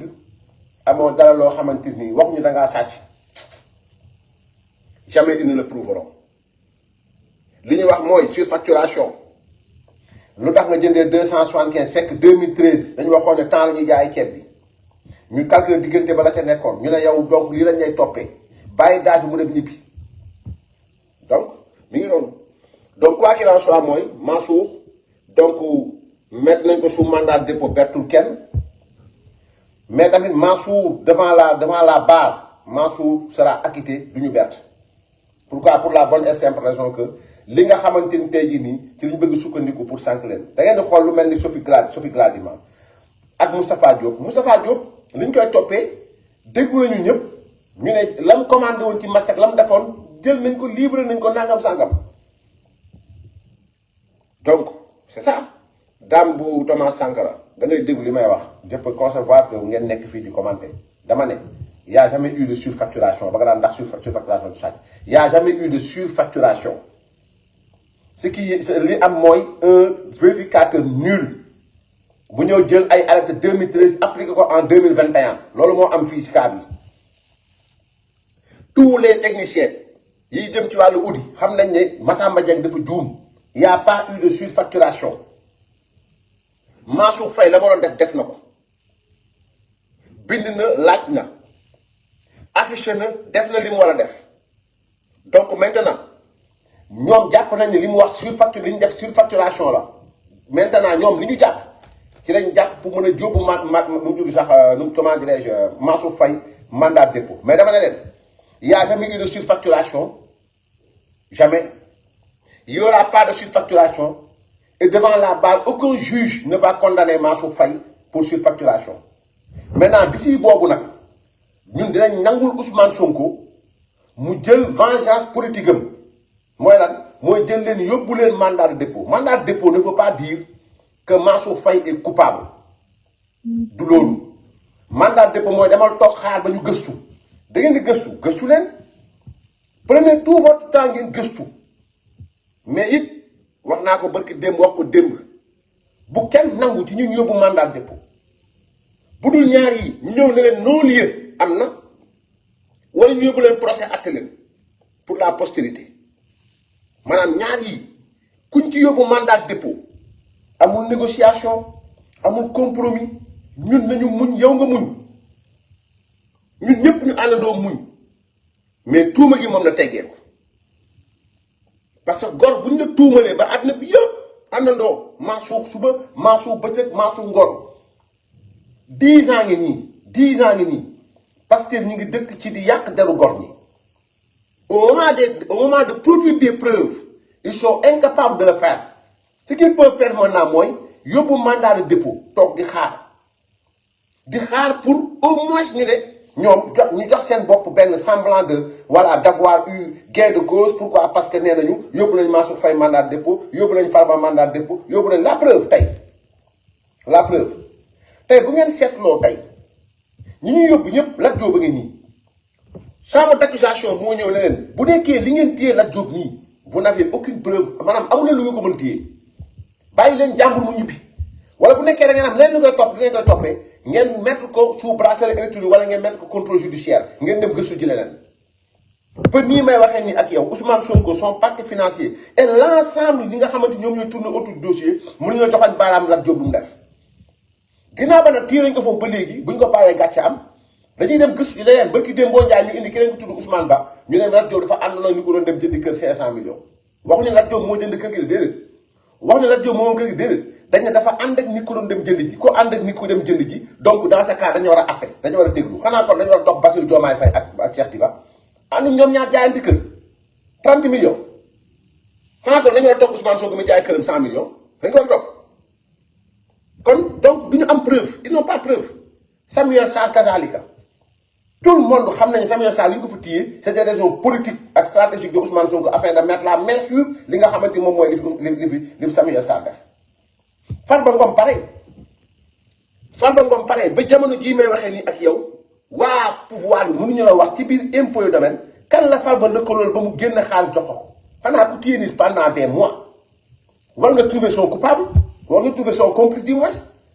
bu nekkee Farba Ngom dafa def détournement de deniers publics ou bien complicité de détournement de deniers publics ça va yéen ça il faut être intelligent on prend des gens on les enferme ils n'ont pas de preuve on les enferme pourquoi parce que seen député ñoo fi nekk ñoom ñoo fi nekk on les enferme en attendant c'est différent d'enfermer Ousmane Sonko c'est différent c'est très différent Ousmane Sonko da ngay taxaw nga ne lu tax ñu yóbbu ko kaso ay waxam ngay teg appel à l'insurrection kenn du ko weddi corruption de la jeunesse kenn du ko weddi dafa dem man yu ne fa tout ça ne fa dafa dem il a été là-bas wéet ak ndaw si fee yëpp faisceau yi nga xam ne ñooy tax ñu topp nit dafa dajaloo woon si Ousmane Sonko donc ñoom ñëpp maintenant ñii jël leen yóbbu di leen téye jamais ils ne vous donneront benn once de preuve ci liñ leen jàppee yóbbu leen jamais donc vouloir teg ñaar yi nii naan ay non li Macky Sall doon def démb bërki démb moom la ñu nekk ngeen ko def non c'est faux et c'est archi faux Macky Sall deful kenn dara yéen doon jéem a def ñu jël leen yóbbu leen kaso bi maintenant à vous maintenant de prouver que ni donc voilà mi ngi noonu mais l'essentiel mooy bu ngeen seetloo et c'est là où doit se positionner nu mu tudd sax comment dirais-je la communication mooy nañ leen wan preuve yi di ngeen génn ci mbedd yi Mansour Faye moo jël voilà c'est l'occasion maintenant ginnaaw ba mandat de dépôt nañ Mansour Faye c'est l'occasion pour ce régime de montrer aux yeux du monde que nangam sangam barki Dembo Ndiaye jëluñu fa Waly Ballago barki Dembo Ndiaye rek jëluñu fa Waly Ballago def ko à la une ku ne di wax ci kaw plateau yi ku ne wax na Waly lii parti Waly lële Waly lee Amadou Sall lee fuñ mujj dégg ngeen ñu wax ci donc maintenant Lat Diop jiñ nañ ko fi lu nekk bañ koy doolu tëj kaso jiñ nañ ko fi lu nekk à la fin ba jamono jii may waxee ni ak yéen ils ne peuvent rien faire rien du tout amul donc maintenant Farba Ngom ba nii may waxee ni ak yéen duñ leen génneel impôt domaine benn nit boo xamante ne nañu nu mu tudd sax comment dirais nee nañu kii mooy ko complice Farba Ngom ak Tahirou Sarr y en a pas. Donc maintenant ce qui est en train de se passer c'est un règlement de compte politique jéem nañu def nu mu tudd sax jéem nañu def ay accusations wala trouver haute trahison à l'endroit de Macky Sall ils peuvent pas jéem nañu tenter pour Marième Faye Sall ñu teel leen jiitu anticiper ci affaire bi ñu reculer bien que ñu ngi ci ba léegi lan lañ mën maintenant fu mu toll nii mooy jël Mansour Faye jël Farba mu jege loolu Macky Sall jël Mansour Faye mu jege loolu Macky Sall ñu jël leen tëj leen c'est une vengeance politique cette cour de la justice c'est une vengeance politique c'est ça donc loolu mooy li nga xam ni bëggoon naa ko wax à l'endroit jëm ci li nga xam ni moom la ñu téye Mansour Faye Mansour yéen ñiy dem ci grand place yi Mansour yéen ñiy dem ci débat yi bu waa Pastef bu ngeen fa fekk laaj leen lan la Mansour Faye def bu ñu nee surfacturation la def génn leen documents yi ngeen teg ko sénégalais yi xam li xew lan la sur li ñuy woowee surfacturation mooy yokku njëg kii ne Mansour Faye dafa yokku njëg dafa ne Mansour Faye waroo jëndee kilo ceeb 2020 ñeent fukk wala juróom fukk ak juróom yi Mansour jëndee mu ne ko waroo ko jëndee loolu kilo ceeb li nga war a jëndee kilo ceeb mooy lañ doon jaayee 2013 ba Macky Sall door a falu lañ doon jaayee kilo ceeb moom nga war a jëndee kilo ceeb ci 2021 mu ne ko kon bu ñu seetloo lañ doon jaayee kilo ceeb 2013 bu ñu teqee digganteem ak lañ doon jaayee kilo ceeb 2021 loolu noonu muy bu nekkee ni 250 francs la bu ñu ko multiplier par nombre de tonnes yi loolu mooy 2 milliards nangam sàng mu ne ko loolu laa lay toppee loolu la ñu yóbboo Mansour Faye maanaam li ma ko wax mooy li ñu yóbboo Mansour Faye li ko topp mooy Massamba Dieng bi nga xam ne moo doon l'enquête jëm ci wàllu Covid 19 te ba mu defee li muy def ba pare Ousmane Sonko fal ko directeur général Massamba Dieng moomu moo ne Mansour Faye yow dañ la war a topp bindu ko sax bindu ne Mansour Faye dañu war a topp parce que rapport bi y en a pas amul fu ñu bindee ne Mansour Faye dañu war a topp mais dañ ne daaj bi Aliou Sow lañ waroon topp ci li nga xam ne mooy 2 milliards 700 et quelques millions 2 milliards 100 et quelques millions yi li ko indi mooy daf ko ne yéen li ngeen jëndee ceeb 2021 juróom fukk la ak juróom te da ngeen waroon jëndee ceeb la ceeb doon jar 2013 kon buñ ñëwee ñaar fukk la ceeb doon jar 2013 yow nga ñëw jëndee fanweer 2013 xam nga diggante la mu doon jar 2013 ak 2021 fukki dërëm la donc fukki dërëm yooyu mu jël ko ful ko ak ñaata tonne ngeen jënd mu ne kon lii ma wax nii mooy surfacturation nee na loolu la ñu yóbboo Mansour Faye mandat de dépôt yow jigéen bi yow papa yow yaay yow mi toog sa kër est-ce que jàpp nga ne la ceeb doon jar 2013 moom la jar 2021 loolu mooy wax ji maanaam débat bu ngeen dem loolu mooy wax ji loolu la Ousmane Sonko jëlee haute cour de justice ay député am ñu jël seeni justicier ñu jël yóbbu Mansour Faye mandat de dépôt ca jamono jooju ki yoon wax ne nañ ko topp muy Aliou Sow man Aliou Sow la yoon wax nañ ko topp nee nañ ko yow du ñu yóbbu mandat de dépôt mais dañuy yóbbu téye pan bi bàyyi ko ba demal sa kër nga dem toog yi ñeneen ñi séq affaire bi yëpp yoon na leen dem leen ngeen toog seen kër mais Mansour mi nga xam ni turam new ci rapport yow dama lay yóbbu prison pour lan parce que Mansour rakku Macky Sall la Mansour rakku Marième Faye Sall la goro Macky Sall la Mansour ministre la woon Ousmane Sonko bañ ko et c'est ça le problème donc commande politique la loo xamante ni mi ngi noonu et on défie le procureur du parquet financier comme ni mu génne woon na génn mu leeral mu ne défions na génn mu leeral c'est-à-dire nañu génn ñu leeral dossier Mansour Faye dossier Farba Ngom maanaam pas toog di wax lu la neex parce que ñi fi toogoon ñëpp di wax ci dossier Farba Ngom ak nangam dañ doon wax lu leen neex ils disent pas la vérité donc mbir maa ngi noonu ci kaawu Mansour Faye en tout cas su ma tënkee ci kaawu Mansour Faye mooy li ñu ko yóbboo mandat de dépôt mooy li ma leen expliqué au moment où yóbbu nañ ko mandat de dépôt ñañu waxoon ne dañ leen war a topp bàyyi dañ leen ñibbi seen kër yi ci rapport Cour des comptes Mansour Faye turam new ci maanaam ñi seen tur nekk ci Cour des comptes bi ñooñu justice bi c'est Ousmane Sonko nee leen dem leen ñibbi seen kër yéen politique gu leen politique soxlawuma leen mais Mansour Faye mi nga xam ne turam newul ci rapport bi je défie quiconque na génn turu Mansour Faye ci rapport bi nga xam turam newul ci rapport bi moom ginnaaw ba day politique yow dama rëbës dem toogi ngir lan ngir may samay militant lu ñu jubilé li ñu def nangam sangam ngir aussi naqaral Macky Sall loolu mooy mbir mi y a pas autre chose amul leneen donc procureur yeeg waa opposition donc mi ngi noonu ñi ngi noonu donc Mansour Faye voilà mi ngi noonu donc mbir mi noonu la demee donc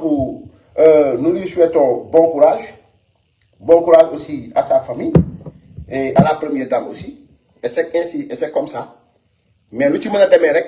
mooy muy Mansour muy Farba Ngom muy Tahirou Sarr muy Samuel Sarr muy Lat Diop yóbbu nañ leen instruction fexe leen ba bu ñuy génn nañu am non-lieu wala nañu yóbbu ci procès bu leer ñu ngi seen loxo téye leen autant que durera votre jubilé téye autant que durera votre nangam sangam l'essentiel mooy jamais au plus grand jamais ils ne réussiront à prouver benn quelconque culpabilité jëm ci Mansour Faye wala Farba Ngom wala nangam sangam loolu maa ngi ko wax fii maintenant nag nu mu tudd sax quant à yóbbu mandat de dépôt moom fii ku ne yóbbu nañ ko mandat de dépôt bëgg dem boo njaay yéen ñi taxaw ci waa Pastef di wax ci kaaw le jeune Fallou Fall yàlla génn ko fi mu nekk yéen ñëpp nee dañ ko jiiñ dañ ko tooñ booy bi ñaata at la def kaso bi dañ ko jiiñ dañ ko tooñ donc jiiñ nit tooñ ko yóbbu ko doon mandat de dépôt moom garaaw mandat de dépôt ça veut pas dire que yaa def donc ñun moom yàlla may nañu ne dinañ muñ de mais bis dina ñëw it yéen di ngeen toog ñu ne di ngeen dégg muñ leen loolu maa ngi ko wax fii donc loolu mooy li nga xam ni bëggoon naa ko njëkkee deuxièmement bi ñu bëri dañ ma wax ci manière bi ma communiqué jëm ci kaawu Dame Mbodj bi ak li nga xam ni moom la ndaw si wax barki démb ci directu Fatoumata Danso man dama am ligne bu may doxee sama yoon nekkul woon ci wax ji parce que du sama compte la ko waxewu ko sama page waxewu ko fenn mais dama dégg wax ji au fait j'ai bien écouté ma xam ni samay administrateur vitesse bi vidéo bi di dawee mën nañ ko dugal suma page bu duggee sama page man dans ce cas dafay engagé lu bëri ci wàllu kujje gi kooku ñu ngi ciy sant yàlla comme page yu keneen ak keneen ci ñuy wax far ci kujje gi bi ma jëlee ci vidéo bi j'ai pris le temps la nuit d'écouter ba ma xëyee ma bind ma ne samay administrateur maytu leen partager vidéo bii ndaw si wax ci lii jëm ci Dame Mbodj may leen ñu ba ñu dem gëstu ji ndax Dame mës na jàngale fi ñu waxam déet may leen ñu gëstu aussi ndax nangam ak sàngam kan moo nekk ci ginnaaw wax ji au-delà de mes administrateurs c'est un appel que je voulais lancer à l'endroit des activistes pour ñu bañ décrédibiliser seen bopp parce que toll nañ jamono joo xamante nii ku nekk mën na jóg wax li muy wax dëgg laa lu dëgg ñun dañ ci war a def nànk ñu tey ci bu baax la preuve Dame ba muy wax nee na les kuluna non ñun Dame Mbodj ñi ngay waxal seen yoon newu ci parce que ki wax ñun xamuñu ko yëguñu ko gisuñu ko maanaam et on a pas ñi ko ñëw ci wax yëpp maanaam dañoo tasaare xibaar bien que am nga loo xam ne aussi mi ngi ci page histoire yi loo xamante ni bon voilà nit ñi xam nañ ko bee bopp ça nous intéresse pas pour le moment mais ji jëm ci li ndaw si wax man sama position dafa claire dama ne combat dafay loyal que mbir yi balaa ñu ci wax nañu xool ndax fi ñu ko jiiñ jàngal dafa am déet mais tey su ma ñëwoon ci pourquoi parce que je suis contre Dame Mbodj Dame man ku ma xam-xam ne Dame du ma ko protège dara au nom de quoi Dame Mbodj, je vais jamais le protéger. Jamais au plus grand jamais. Je ne le protège pas. J'étais en train de protéger la crédibilité de nos pages. Madame, ak ñi nga xamante dañuy bind nit ñi jox leen cër. Ak bi nga xam dañ ko amee ñi suivre. Am na si ñoo xam bu ñu dee xibaar dañuy dugg ci Facebook bi xool ci yenn page yi waxuma sama page mën nañu xool diaspora mën nañu xool Aziz Diop Fall mën nañu xool Mati Fall mën nañu xool nangam mën nañu xool nangam buñ ko ci gisul dañ naan bon voilà nañ def nangam buñ ko ci gisee mën nañu dëgg la loolu noonu nag boo demee ba yàlla dimbali leen ngeen toll foofu li ngay jàllal da nga koy xam bu baax benn ñaar mooy c'est-à-dire que ñun dañoo war di protéger ñi nga xam ne suñu administrateur lañu. Bërki Dembo Ndiaye lañ fi convoqué waa diaspora mooy ndaw si ne ko li diw wax nangam sangam convoqué ko fi jéem a jëm ci moom lenn pour jéem ko tëj mais il faut protéger ñi nga xam ni ay administrateur lañ ñoo xamante dañuy nekk ci page bi ñoo xamante ni ëllëg si biir mën nañ leen woo ci loo xamante seen yoon newu ci donc dire que bu leen ci wax ne veut pas dire que je suis en train non je suis en train de protéger ceux-là avec qui je travaille mais ceux-là aussi ñi nga xamante ni tey jii nii ñu mu tudd sax ñu ngi nekk ci internet bi parce que su ma noppee bàyyi boy di def ma foi Omar Sow mi ngi nii yóbbu nañu ko mandat de dépôt kan moo ci topp keneen kan moo ci topp keneen à un moment donné il faut orienter il faut protéger ceux-là qui yi nga xam ne ñu ngi nekk ci internet bi vouloir tirer sur Dame oui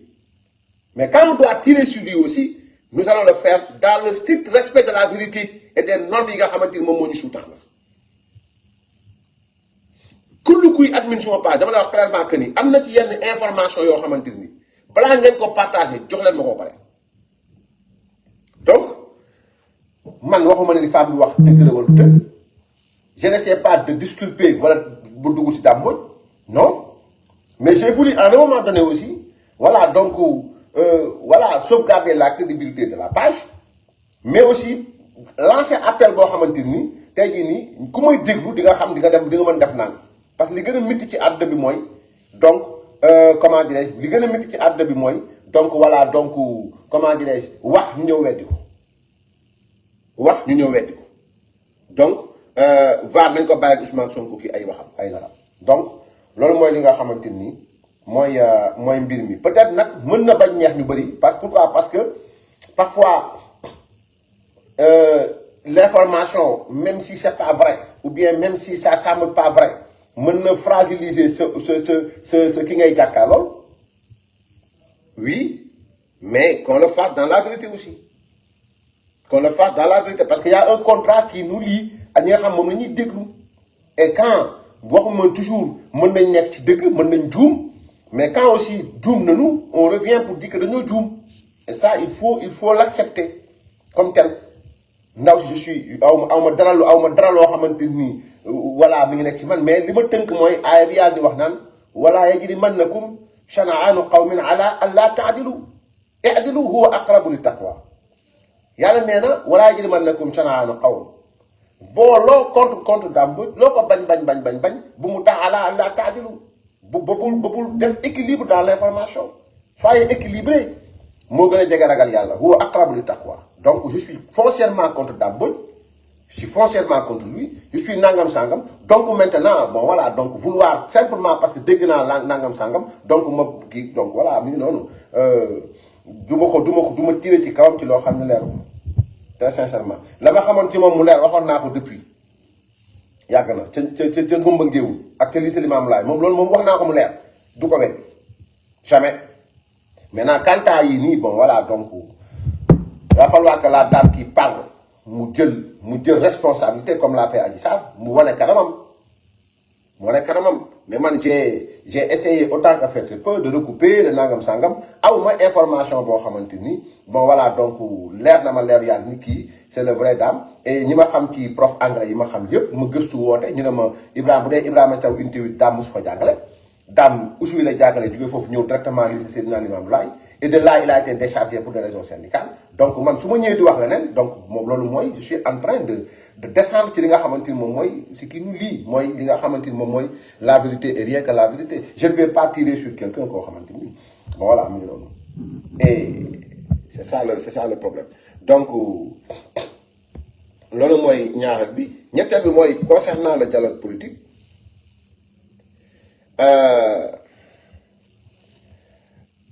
dialogue bi dama gis ñu bëri ñuy ci opposition bi ñuy dem di dialoguer y en a qui sont pas d'accord pour dialoguer sama parti politique nanguwuñ dialoguer position boobu laa taxaw ñi dem dialogue peut-être joxe nañ seen raison on respecte les raisons pour lesquelles ñu dem dialogue l'essentiel mooy on va suivre ce qui va se passer man jàpp naa ni quel que soit le principe bi nga xam ni yóbbu na nit ci ay dialogue des principes que nous respectons bu ñu fàtte ni Lat Diop mi ngi ci prison bi pour des raisons qu'ils ne peuvent pas clarifier bu ñu fàtte ni y a des hommes qui sont en prison yoo xamante ni tey taxaw nañ ci combat yu bëri luñ leen fa yóbboo en instruction donc ça c'est des principes sur lesquels il faudrait rappeler à Bassirou Diomaye Faye Ousmane Sonko bi ñuy wootee dialogue ñoom ñu bañ na duñ dem c'était pas pour des raisons politiques non c'est parce que jàppoon nañ ne ñoom jël nañu seeni nit yu doon taal tëj leen ci kaso bi Ousmane Sonko amoon na fulaak fayda bu ton ni ba muy dem di dialogue ci suuf fàttewul ay nitam yi nekkoon ci prison bi lu waay wax billahi Ousmane Sonko ba muy dem di waxtaan ci suuf te nanga ko it fàttewul ay nitam yu nekkoon ci kaso bi man dama jàpp ni muy kullu ku mën a doon kuy dem ci dialogue bi waroo fàtte ni Assane Diouf mi ngi ci prison bi instruction lañ ko yóbbu waroo fàtte ni Abdou Nguer mi ngi ci prison bi instruction lañ ko yóbbu waroo fàtte ni Lat Diop mi ngi ci prison bi instruction lañ ko yóbbu c'est-à-dire que il faudra que nit ñi jóg taxaw wax Ousmane Sonko ne ko dialogue oui c'est possible pour ceux qui décident d'aller au dialogue mais qu'ils n'oublient pas qu'il y a des gens qui l'ont soutenu, qui les ont soutenus même en prison soutenir nañ leen ne leen bu leen fàtte ni diw laa àndal wax baa ngi prison mi ba diw laa àndal Ousmane Sonko ne ba muy dem dialogue moom dialogue personnel am moom ba muy wax fàttewul ay nitam maanaam Ousmane Sonko ba muy dem di dialogue ji dialogue boppam fàttewul ay nitam fexe na ba ay nitam ñu génn leen prison yéen ñii dem encore taxaw jàkkaarloog moom man yaakaaroon naa ni balaa leen di am ci lay bu nit di wax ñu taxaw ne Ousmane Sonko ne ko ñii nga jël yóbbu leen instruction sa yoonu dëkk maanaam sa yoon moo ko yóbbu maanaam yow Ousmane Sonko yaa effacé donc sur ces choses là dama jàpp ne ñu jëm dialogue war nañ cee wax ak ñi nga xam ne moom lañ jëm dialogue parce que c'est vrai que war ngeen mën a dem au nom de la démocratie au nom du respect du calendrier républicain au doon nangam mais il faut pas que ñu fàtte ni y a des gens qui sont en prison li leen fa yóbbu newul lu dul seen engagement politique benn ñaar mooy am na loo xam ne man je vais pas revenir dessus pourquoi parce que diw ñuy ne diw wax na ak diw reetaan nañ akolaat nañu ça vraiment wax dëgg yàlla man sama yoon newu ci très sincèrement parce que man nit yi dama leen di xaar ci ay jëf j'attends de voir maa ngi xool mais comme activistes yi ni ñu respecté position Alliance pour la République ci demul dialogue nañu respecté position yi nga xam ne bëgg nañoo dem dialoguer nous sommes en démocratie mais dama jàpp ne muy waa nouvelle responsabilité muy waa ARC muy waa Khalifa Sall muy waa ku mën a doon ku dem ci nu mu tudd sax ku dem ci dialogue bi boo jëlee kaddu li nga war a njëkk wax ak def ko mooy souligner li nga xamante ni moom mooy l'injustice bi am Sénégal jël Abdou Nguer yóbbu instruction jël Azoura Fall bàyyi mu dem ñibbi au nom de dafa dof jël Assane Diouf yóbbu institution jël nangam sangam yóbbu ku jël parole le nom de Abdou Nguer doit résonner ci ay noppi Bassirou Diomaye Diakhar Faye le nom de Assane Diouf doit résonner ci ay nopp Bassirou Diomaye Diakhar Faye résonner ci ay nopp keneen ki Ousmane Sonko le nom de Farba Ngom le nom de Tahirou Sarr le nom de Samuel Sarr ku jël parole laa wax ku jël parole say nopp war na résonner parce que ñoom pendant 10 ans seeni wax day résonner ci nopp ñi leen diilifoon démb ak bërki démb donc yéen ñiy dem dialogue yi jàpp leen ni vous avez la lourde responsabilité tey jàpp ngeen ni vous avez la lourde responsabilité tey bu ngeen demee bu dugg ci biir dialogukaay ba na nopp maanaam na nopp nu mu tudd sax na nopp Bassirou Diomaye Faye yooyu noppi Ousmane Sonko yooyu na ci turu Abdou Nguer résonné parce que nag Abdou tonnoon na jamono joo xam ni wax dëgg yàlla kenn ku ne ci yéen bëggoon na mu défendre ko kenn ku ne ci yéen bëggoon na mu défendre ko te daan na défendre la mu mën nag ci opposition bi kon tey yéen a yor responsabilité bu ngeen demee ba jàkkaarloog Bassirou Diomaye Faye jàkkaarloog Ousmane Sonko ngeen rappeler leen lañ doon rappeler njiitu démb yi benn ñaareel bi mooy nouvelle responsabilité la ma dégg Sori Kaba wax li tax sax ma gën a nangu ne ñoom li raison yi ñu joxe mën na leen yóbbu ñu dem dialogue raison yooyu leer la wax na ko mooy bokk na ci ñu ne la nu mu tudd sax beneen wax bi mooy waxu campagne la Ousmane Sonko ne waxu campagne la waa Pastef ne waxu campagne la woon mooy danaan jël mën a ko tegal mu teg ko bàyyi leen Macky Sall parce que Amadou Ba léegi moom la ñuy waxal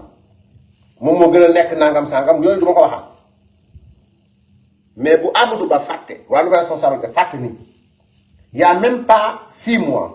Ousmane Sonko les avait traités de falsificateurs de nangam sangam balaa ngeen di wax dara ñoom ils ont l'obligation ñu clarifier loolu man sama gis-gis ak yéen ngeen clarifier loolu parce que nit bu mu mën a doon ci àdduna ku la jiiñ sàcc mooy déshonoré na la ku la jiiñ jëlkat déshonoré na la Ousmane Sonko vous a vous tous déshonoré. À vous de reprendre votre honneur en main. Et reprendre l'honneur en main, ce n'est pas répondre à un dialogue politique. Pourquoi? Parce que je suis républicain, je suis nangam. Non, c'est une obligation morale. Parce que, gis nga des fois wax dëgg dafa baax muy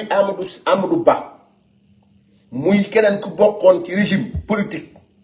Pastef bëtu sàcc lañ leen di xoolee bëtu criminel lañ leen di xoolee à vous maintenant de laver votre honneur billahi sinon vouloir topp Ousmane Sonko ci yenn waxam yi rek saa yi leen soxlaa woo leen bu paree négocier ak yéen ba pare jël leen tegaat leen continuer la mu doon wax. En tout cas man personnellement je suis démocrate. Je respecte la position de la nouvelle responsabilité, très sincèrement, dem dialogue ji. Je respecte la position d'Anta Babacar Ngom dem dialogue ji. Je respecte la position de tous ceux-là qui sont partis au dialogue. Je respecte la position de mon parti politique. Dialogue wu ma fekkee woo fi ñuy dialogue, très sincèrement. Mais je suis démocrate quand même. L'opposition boo ci nekkee da ngay respecter les jeux de la démocratie quand même. Voilà, parce que loolu mooy àdduna. Mais l'essentiel lu ci mën a nekk rek mooy donc bu ngeen demee dialogue ji bu leen fàtte ni y a vos souteneurs qui sont à Rebeuss bu leen fàtte. Ousmane Sonko n'a jamais oublié barki Dembo Ndiaye ba ñu téye nitam en tant que premier ministre en fonction il n'a pas hésité à aller à Rebeuss. Au moment où ñun ñoo ngi xool les normes de la République am na loo xamante ni peut-être Amadou Ba du ko def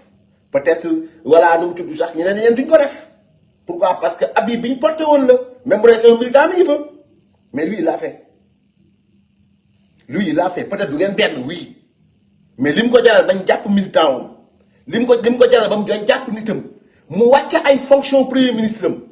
dem dugg biir Rebeuss jaxase justice bi ba juge ñemewuñ tëj Adji Fall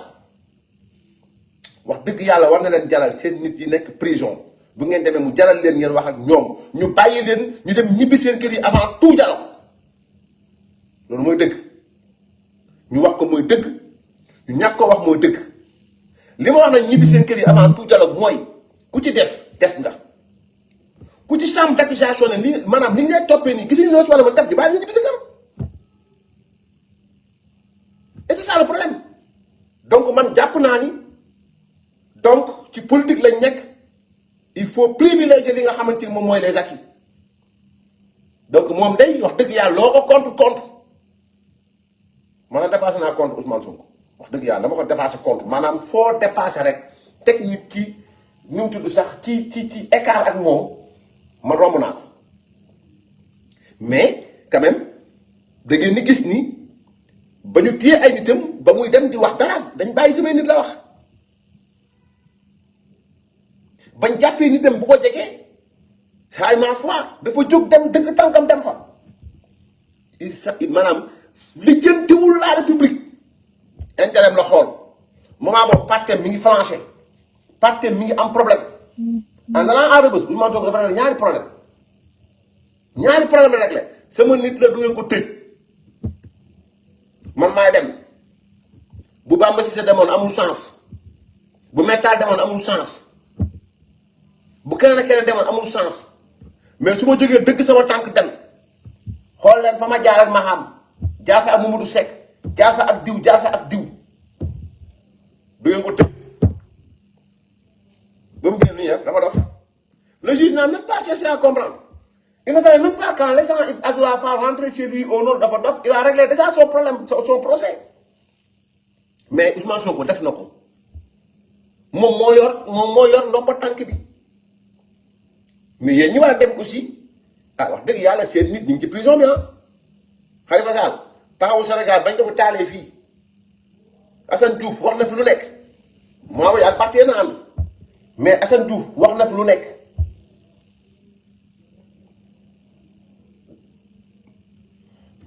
ni mu tudd sax Amadou Ba Lat Diop l'a soutenu mi ngi nekk en prison pour des raisons que personne ne connaît maanaam yoo xam ne amul dara lu ñu ko war a mën a tegal Abdou Nguer kasaalika kon na loolu nopp yooyu na dëkk ci noppu mel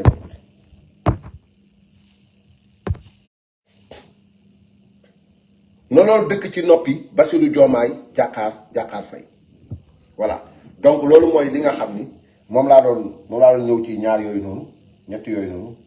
delluwaat di jaale ñi nga xam ni seeni mbokk dañoo faatu ci kii bi di ñaan yàlla Sénégal yàlla fa yàlla def jàmm ak salaam ak tawfiix donc di delluwaat di nuyu tous les républicains àdduna nag noonu la quoi àdduna noonu la may dem dafa am ko ma bëgg bloqué fii sama page bi voilà donc àdduna noonu la ñu bàyyi xel bu baax a baax ci li nga xam ni aussi moom la ñuy partagé ak di ko wax di ñaan yàlla aussi Sénégal yàlla fa yàlla def jàmm ak salaam ak tawfiix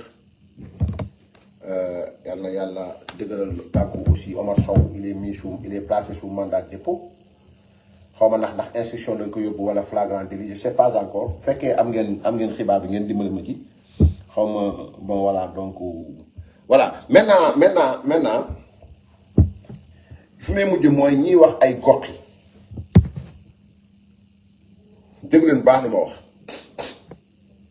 nee nañu ñi jàpp ñëpp nañ gox yi wala nangam sangam foofu tamit il va falloir être intelligent xam nga kan mooy wax ni guux nga procès ba fii ba procès bi ñaar dërëm état du Sénégal mënu koo jëlee ci Mansour Faye mënu koo jëlee ci Farba Ngom ñaar dërëm laa wax ñaar dërëm jógeegul ci poosu ñooñu dem ci état mënul nekk sax nag maintenant buñ naan gox yi day fekk tribunal ne la guux nga mooy ban moo ñu dem def seen enquête ba mu jeex ñu yóbbu Mansour Faye procès yóbbu procureur mi ko jiiñ toog Mansour toog ay avocat toog yu état bi ak yu Mansour Faye procureur leeral Mansour lay avocat ya lay ñu xool ndax guux am na wala goxi am na bu boobaa ngeen xam ni kenn mooy fenkat bi gën a rëy Sénégal mooy ki leen jiite c'est un grand menteur et il ne cesse de mentir boobaa ngeen di am gàcce mais li ci am importance mooy ci moom mooy fii ba booba doute mooy am ci boppu Sénégalais yi maanaam te loolu day fekk ni la mu bëgg def na ko mooy nangu mairie bu Mansour Faye nangu mairie bu Moustapha Diop nangu mairie bu Farba Ngom parce que ñoo leen fi jàpp ci ay homme politique Lat Diop était un candidat sérieux face à Ahmed Aïdara mi ngi ci kaso bi Moustapha Diop mi ngi ci kaso bi pour la bonne et simple raison président assemblée nationale demoon na fa di ko wax ni ñëwul ci parti bi Moustapha demul ci parti bi jël nañ ko yóbbu ko sa mairie moom la lendemain waa Pastef taxaw nañ ne nañ yóbbu mairie bi délégation spéciale Farba Ngom dem nañu en pleine campagne électorale les raisons politiques yi tax moom il dérangeait au nord jël nañ ko yóbbu kaso bi Mansour Faye moo téyewoon le nord la Saint-Louis jël nañ ko yóbbu kaso bi demee kan lay doon donc voilà muy noonu donc maintenant gox yi moom balaa muy am tribunal mooy wax ne guux nga